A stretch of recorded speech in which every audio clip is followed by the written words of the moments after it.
हाज़रीन मुशायरा, आपके चेहरे फिर संजीदा हो गए तो मैं तबस्सुम की इजाजत चाहता हूँ। ख़वातीन व हज़रात, शहंशाह ज़राफ़त, आफ़ताब ज़राफ़त में कहा करता हूँ, सऊदी अरब में अगर ज़राफ़त की शुआएं हम तक पहुंच रही हैं तो वो शौकत जमाल साहब उसके जिम्मेदार हैं। आइए हज़रात, भरपूर इस्तक़बाल कीजिएगा जनाब शौकत जमाल साहब। मुशायरा अपने इख्तितामी मरहलों पर आ रहा है, समाअत फरमाइए। शुक्रिया शिराज भाई इतनी तारीफें करने का। जनाब सदर आप जैसे आज कोई पता वगैरह नहीं सुनाऊंगा, एक गजल और एक छोटी सी नज़म उसके बाद मतलब है। मैं कदे में आज मैं तवान करहन आ गया, मैं कदे में आज मैं तवान करहन आ गया, दर्द सा दिल में उठा तो एहतियातन आ गया, दर्द सा दिल में उठा तो एहतियातन आ गया, और दिल हकीकत में किसी पर आए ये होता नहीं, दिल हकीकत में किसी पर आए ये होता नहीं, हम कहा करते हैं लेकिन इस्तिलाहन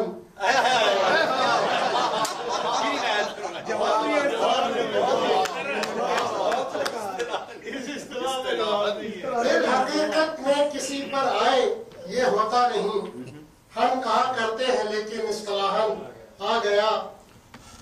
पर जब सुना के हजरत नासे भी मैं खाने में है, जब सुना के हजरत नासे भी मैं खाने में है, मैं कदम बोसी की खातिर एहतराम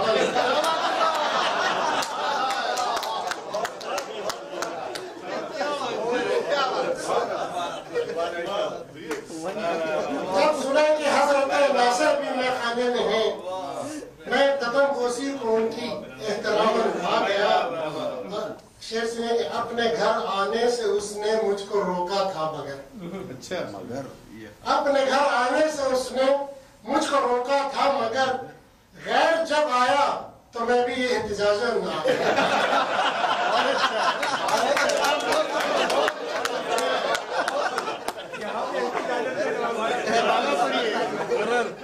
अपने घर आने से उसने मुझको रोका था मगर, खैर जब आया तो मैं भी ये एहतिजाजन क्या बात है।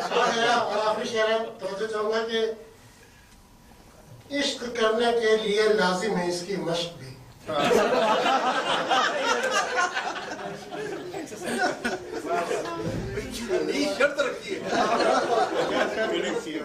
इश्क करने के लिए लाजिम है इसकी मश्क भी, ये हुनर ऐसा नहीं कि इत्तफाकन आ जाए।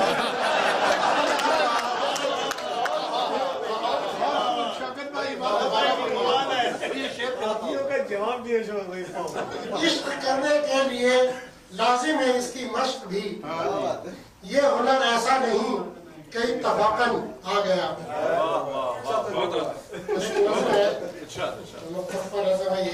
इसका उन्वान है सितम बालाए सितम।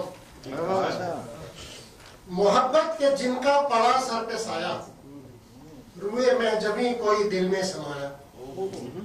मोहब्बत के जिनका पड़ा सर पे साया, रुए में जबी कोई दिल में समाया। मोहम्मद रफी भी बहुत याद आया, मोहम्मद रफी भी बहुत याद आया, चिराग मोहब्बत जलाया।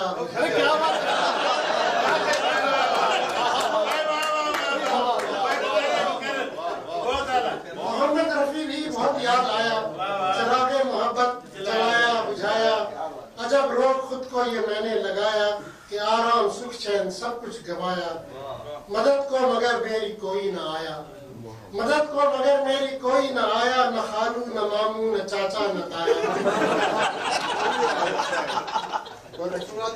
मदद को मगर मेरी कोई न आया। न खालू न मामू न चाचा न ताया। बहुत मैंने उसको घुमाया फिराया, क्या बात है, बहुत मैंने उसको घुमाया फिराया, मगर राज़ दिल उसका मैंने न पाया। रवैये ने उसके मगर ये सुझाया, समझती नहीं है वो मुझको, समझती नहीं है मुझे वो पराया। फिर एक दिन मुझे उसने घर में बुलाया, फिर एक दिन मुझे उसने घर में मैं समझा कि अब ये मोहब्बत है छाया, बुलाकर सलीके से मुझको बिठाया, बुलाकर सलीके से मुझको बिठाया, बिठाकर मुझे ठंडा शरबत पिलाया। फिर उसने मुझे एक लिफाफा दिखाया, उसे खोलकर एक पर्चा थमाया, कहा अजर नेकी का तुमने कमाया, अगर ये मुझे तुमने पढ़कर सुनाया। क्या बात है, क्या बात है। कहा अजर नेकी का तुमने कमाया, अगर ये मुझे तुमने पढ़कर सुनाया। सितम खत ने ऐसा मगर मुझ पे ढाया, सितम खत ने ऐसा मगर मुझ पे ढाया कि आंखों तले एक अंधेरा सा छाया। वो खत क्या मंजर कैसी है। सितम खत ने ऐसा मगर मुझ पे ढाया कि आंखों तले एक अंधेरा सा छाया। वाह वाह। वो खत उसके शौहर का निकला खुदाया, वो खत उसके शौहर का निकला खुदाया, और उस पर सितम ये कि काबुल से आया।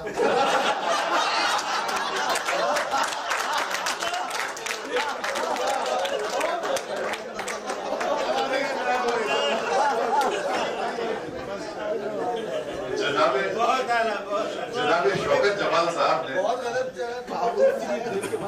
मैं दो बातों के लिए जनाब शौकत जमाल साहब का मशहूर हूँ, क्योंकि ये वो खास कलाम है। अब्दुल्ला फुआद के लोग बड़े खुशनसीब हैं कि शौकत जमाल साहब के पास एक खास कलाम है जो मुशायरों में सुनाते हैं, और एक खास कलाम है जो छुपाए रखते हैं। आज वो कलाम उन्होंने सुनाया जो छुपाए रखते हैं आप। और आपने अर्ज किया कि इश्क के लिए मश्क की जरूरत है। मैं सोचने लगा ये शर्त बड़ी हसीन तो है, लेकिन ये किस तरह पूरी की जाए। और फिर आपने जो नज्म पेश की उसके क्लाइमैक्स पर लोगों के चेहरों पर अभी तक मैं तबस्सुम देख रहा हूँ, उसका लुत्फ लोग अभी तक उठा रहे हैं। न जाने काबुल से वो कैसा खत आया था, और न जाने आपने किस कैफियत में ये नज्म करी थी।